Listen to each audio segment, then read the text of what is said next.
Tá, você sabe, né? Água, sol são essenciais para a vida das plantas.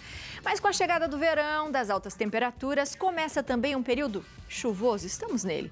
O excesso de calor e a água podem causar problemas no nosso jardim. Por isso, nessa época do ano, é preciso redobrar a atenção e os cuidados com as plantas.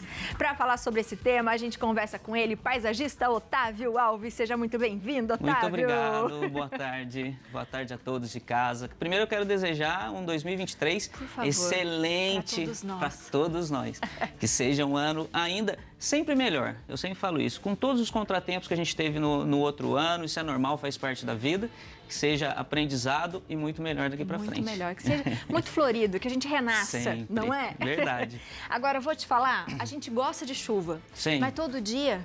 Quem que aguenta? Tá chovendo muito, nem as plantinhas aguentam, não é? Justamente. É igual a gente, né? Eu tenho criança lá em casa e a gente sabe, sol, chuva, esfria, esquenta, a criançada fica doente. E a planta, como um organismo vivo, acontece também dela sentir essa mudança brusca. Então é importante que a gente sempre tenha um olhar especial. Eu brinco uma questão lá em casa. Criança pequena, cachorro e planta, atenção. Atenção. Então, sempre. O que a gente tem que ficar esperto, por exemplo, nas épocas de chuva? Porque elas vão receber muito mais água do que elas precisam, às vezes, né? Quando a gente tem um vaso que fica numa área externa, a gente ainda consegue resolver e se precaver dentro desse processo. O que a gente faz? Dependendo da planta, se ela não puder um armazenamento e o solo não for um solo soltinho, a gente pode usar alguns recursos para aumentar a drenagem desse solo. Pedra, a gente pode colocar alguns recursos desse tipo, a pedrinha, colocar areia, misturar até mesmo aqueles substratos que a gente usa de orquídea, que vem bastante galho, bastante pedaço, a gente vai colocando ele ali para aumentar a drenagem do solo. Um outro recurso que tem é a perlita. Aqui, ó. Ela parece um isoporzinho branco. O que ela faz? Quando o solo está muito úmido, a gente vai e mistura ele no solo. Quando está muito úmido, ela vai inchando, absorvendo essa água e deixando o solo livre. Então, a gente usa esse recurso para o solo ficar com maior drenagem. Quando a gente está num jardim aberto e está chovendo demais, o que a gente tem que fazer? Eu posso também melhorar a cava entre as plantas para que ela tenha uma maior drenagem e não acumule água. É bom a gente estar sempre observando. E passando em cima ali no pezinho das plantas, está sempre melhorando essa absorção, porque às vezes chove demais, forma aquela lama, sai um sol muito quente, ele faz faz com que o solo ele não permita essa drenagem. Então a gente vai melhorar para que ele faça essa drenagem. É uma das alternativas. E depois, sempre de um período de muita chuva, colocar humus. A gente vai ter que colocar aí para essas plantinhas, a gente vai ter que fazer a adubação delas. Por quê? Qual a função principal do solo? Drenagem. Então, quando ele faz em excesso, ele está levando as vitaminas também em excesso. E a gente esquece muitas vezes desse processo de adubação. Então, quando para essa chuva, o tempo dá uma amenizada, eu vou lá e vou fazer a adubação dessa planta para que ela tenha vitaminas e nutrientes para que continue o seu processo de desenvolvimento. Porque a água levou. Justamente. Gente, verdade, que interessante isso. E a gente também tem que tomar cuidado, porque às vezes chove muito, venta muito e elas acabam caindo do vaso, derrubando, né? Sim. E aí, o que a gente tem que fazer? As plantas, elas podem e devem ser sempre reposicionadas. A gente sempre fala isso, é um cuidado que a gente tem que ter. Eu falo para as pessoas de casa, é uma dica, tá? Para a gente entender como é que funciona uma plantinha, tem um antúrio. O antúrio é uma planta que ele não se adapta em qualquer lugar. Ele sempre pede pra sair. Ele demora, você põe ele no ambiente, ele sente, daí você põe... Quando ele gosta daquele ambiente, ele vai pra frente. Sinta isso com ele, é um dos mais complexos que a gente tem. Mas com toda planta a gente pode fazer isso. Então a gente pega a plantinha, sentiu que aquele ambiente não está adequado para ela, ou para a própria vitalidade, está faltando luminosidade, porque dependendo do tempo tem um posicionamento diferente do sol. Então eu vou mudando e levando ela para outros ambientes onde ela possa se adequar. Inclusive essas que estão em período de muito vento, a gente vai usar de alguns recursos. Se ela aguenta essa ventania, não tem problema. Mas se ela não aguenta, eu vou tirar essa planta para que ela não passe esse processo de sensibilidade desnecessário para ela sentir, né? É lógico, dependendo da planta, ela vai voltar, principalmente se for perene, né? Ela vai voltar depois de um tempo, mas para que fazer isso com ela, né? Não tem necessidade. É só um movimento, um deslocamento dessa plantinha. Boa.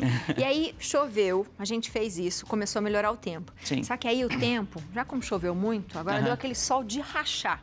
E Sim. aí? Aí o que a gente vai fazer? Tomar os cuidados. Quando o sol está muito intenso, a evaporação também aumenta. Então a tendência do solo é que ele não fique tão úmido quanto antes. E aí é o problema inverso daquilo que a gente estava falando. Eu preciso tomar o cuidado de estar sempre verificando a umidade desse solo. Lembra? Não sei se você vai lembrar lá atrás, quando eu vim, eu brinquei do teste do dedinho. Eu sempre falo, solo, dedinho. Coloquei. Não sujou meu dedo, o solo está seco. Se eu ponho o dedo, vou pegar uma plantinha aqui, ó.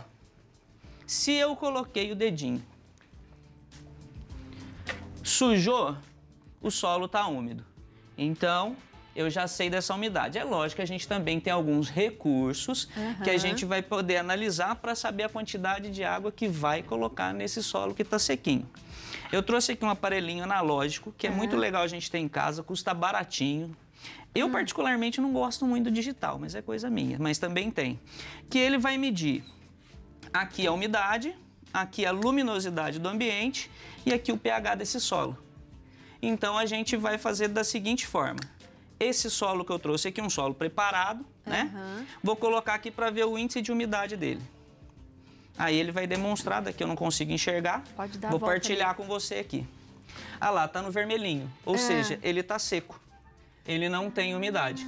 Então, eu sei que eu vou chegar nesse solo e vou colocar água, certo? E aqui, vou mostrar para você como ele funciona. Toda vez que eu for de um solo para o outro, é importante que eu limpe o aparelho, que eu higienize, porque se tiver... Senão vai pegar a terrinha do outro. Isso, e se tiver algum fungo, alguma coisinha, alguma bactéria, ele passa de um para o outro. Então, é importante a gente sempre higienizar a ferramenta e todo instrumento que a gente usa. Venho para esse que eu fiz o teste do dedinho. Coloco. Olha. Ele já foi lá no azulzinho, mostrando que esse solo está bastante úmido. E é um aparelho que todo mundo pode ter em casa. Não, você pode ter certeza que terminando essa pauta vai ter um recado no meu WhatsApp. Do meu marido falando, eu quero um desse aí. Esse é um aparelho que todo mundo pode ter. Eu particularmente gosto mais do analógico, né, do que o digital. Às vezes pode dar uma diferençazinha, que o analógico para mim é mais, sei lá, aquele... mania que a gente tem, às vezes, com determinadas situações. Eu quero perguntar para você de algumas pragas também, mas o Léo tem uma perguntinha. Vamos lá, Léo. Eu tenho uma perguntinha. A minha preocupação são com as ervas, né? Eu tenho bastante ervas plantadas ali e tá chovendo demais esses dias. Qual que é o tratamento que a gente pode fazer? Hoje eu coloquei, por exemplo, um guarda-chuva ali, porque não tem como eu tirar aquilo do lugar, né? Então eu precisei cobrir ali. Estava chovendo demais. Como é que eu faço com as ervas, meu querido? Então, na verdade, a gente vai precisar tomar realmente, chefe, esse cuidado de tirar ela do local onde ela está ou fazer uma estufa improvisada. Como é que a gente faz? A gente pode fazer uma estufa improvisada. O ambiente é ideal que você analise, se ele recebe bastante sol, se ele recebe pouco sol. Eu posso fazer desde a utilização de um plástico transparente, para que ele faça esse armazenamento de calor. E eu trouxe para vocês aqui, para vocês verem, eu trouxe ele em grande quantidade para vocês verem como é que funciona, que você não vai comprar ele por metro. Isso aqui... Que ajuda? É uma tela chamada Sombrite, que você pode colocar nos locais. Ela não impede a passagem da chuva, tá vendo? Mas ela minimiza o impacto do sol. E ela tem diversos percentuais diferentes, que é com a incidência que passa de sol. Desde 30%, 50%, 70%. Quanto mais juntinha for essa costura dela, essa fibra, menor incidência solar vai passar por aqui. E eu consigo promover a proteção, por exemplo, de todo o material que vai ser usado nesse jardim, que vai ser utilizado para a minha receita, né, chefe? Então, enquanto ao sol, eu faço essa proteção. Ele não protege da chuva. Aí eu usaria, por exemplo, um plástico transparente para poder fazer essa proteção da barragem, chuva também. Justamente. Que legal! E a chuva também traz muita praga? A chuva em si... não tanto. O que vai trazer são os agentes dispersores. O vento, o passarinho, entre outros animaizinhos que vão estar ali fazendo aquela função. Porque, na verdade, eu digo o seguinte, praga, o que é a praga? Praga é uma plantinha que eu não quero que ela esteja ali. Então, na verdade, ela também é uma planta. só que ela não está de acordo com a estética, com o local onde eu estou. Então ela gera um incômodo visual, alguma coisa, não faz parte. Então eu retiro aquelas plantinhas que estão ali. A gente chama de praga porque ela gera esse incômodo, mas nada mais é do que uma planta. E deixa eu te falar, muita Sim. gente está de férias essa semana, hoje mesmo. A minha amiga, a minha personal falou assim, você acredita, eu cheguei em casa, eu tinha uma suculenta no banheiro. Ela falou assim, nem sei se eu devia deixar lá, mas ela morreu no final de semana praticamente. Eu não aconselho. Então, além da suculenta, o que a gente faz se de repente você vai dar um passeio de sexta e volta no domingo e você volta e as suas plantinhas estão lá, pedindo socorro? A gente tem Ou alguns mais até, né? artifícios Tipo que a gente pode fazer. Um que é super bacana, que a gente vê às vezes na internet, que é aquele truquezinho da garrafa gotejadora. Que você vai, pega, faz um furinho numa garrafa de 2 litros, coloca ela fixado no solo e ela vai gotejando, liberando a água para que tenha umidade sem ser em excesso, suficiente para o seu retorno. Tá. Quando é o caso da suculenta, ela colocou num local que não é ideal para a suculenta. Não pode colocar suculenta no banheiro? Não, porque ela vai absorver muita umidade. O que acontece é o seguinte, a suculenta, aqui você pode ver, eu vou tirar aqui para as pessoas verem, ela vem num substrato, ó.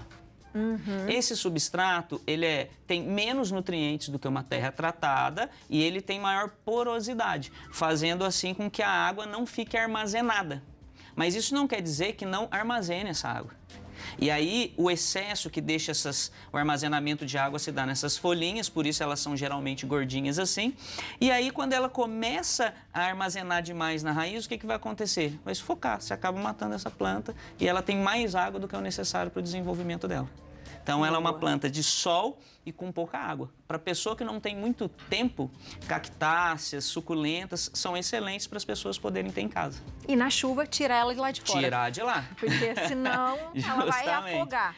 A não ser que tenha uma excelente drenagem para ela. Se eu tenho ela no substrato ideal, faço a reposição desse substrato constantemente. Ela tem um vaso com bastante vazão de água, sem problema algum. Mas esse cuidado precisa existir. No banheiro, baixa iluminação, excesso de luminosidade não é propício para ela. Boa, tem uma perguntinha para você. Tá. Temos uma perguntinha. Miliene Irati, boa tarde. Gostaria de saber qual a melhor planta para sobreviver no jardim de inverno. Muito obrigado. Qual que é o nome? É a? Milene, muito obrigado pela sua pergunta. Milene, na verdade, a gente precisa levar em consideração muitos fatores desse jardim de inverno. Primeiro, ele está numa área onde existe o solo para ele ser plantado direto ou ele está numa área cimentada. Se ele vai para um vaso ou vai para uma área de expansão de raiz. Esse jardim de inverno, ele está montado em área que ele recebe luminosidade, recebe sol direto ou não. Qualquer planta pode ir no seu jardim de inverno, desde que respeite o espaço para o seu crescimento, respeite o desenvolvimento a partir da sua luminosidade e tudo mais, para que ele possa ter o seu desenvolvimento correto. Se for área de sombra, plantas de sombra. Se for área de sol, plantas de sol. Exemplo, aqui a gente tem, não está florido, está num vasinho pequeno. Esse aqui a gente chama de lírio da paz. Ele não está com os copinhos. E ele avisa a gente quando ele precisa de água. Justamente, é esse mesmo. Eu trouxe aqui até para mostrar, na época de muito calor, a gente vai borrifando a aguinha, ele gosta dessa aguinha, não só no solo, mas também nas suas folhas. Esse aqui tem luminosidade, tá? Não tem o sol direto, tem uma claridade parcial durante o dia. Ambiente ideal, eu posso colocar um lírio da paz. Ele vai desenvolver legal. Se a luminosidade for em torno só de 2 horas por dia, não vai desenvolver flor. Ele vai ficar na folhagem. Se ela tiver uma luminosidade de 4 a 6 horas, que é o ideal, aí ele pode até demorar um pouquinho e desenvolve a sua floração. Já esse, que é o Croton, por exemplo, lindo. Ele é maravilhoso, Lindo. mas essas cores dele são dadas por conta do sol. Se você tira ele do sol, ele vai ficar somente esverdeado. Ele precisa da luminosidade direta e de incidência direta, sol intenso, para que ele possa desenvolver. Posso colocar no jardim vertical? Num vaso, sim. No chão, não, porque ele vira uma arvoreta. Se eu planto no chão, aí ele tem sol suficiente, ele vai crescer e vira uma árvore. Ah, mas eu tenho espaço para isso. Maravilhoso.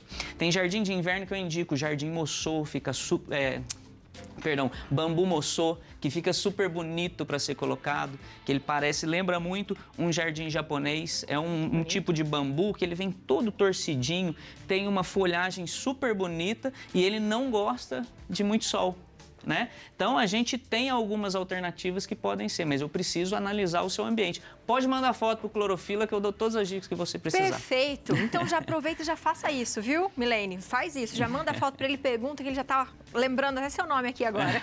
Aproveita, @clorofila com você. O telefone é o 12 2102 3100 e o WhatsApp é o 12 99 212 8202. E em breve novidades em Guaratinguetá, isso, né?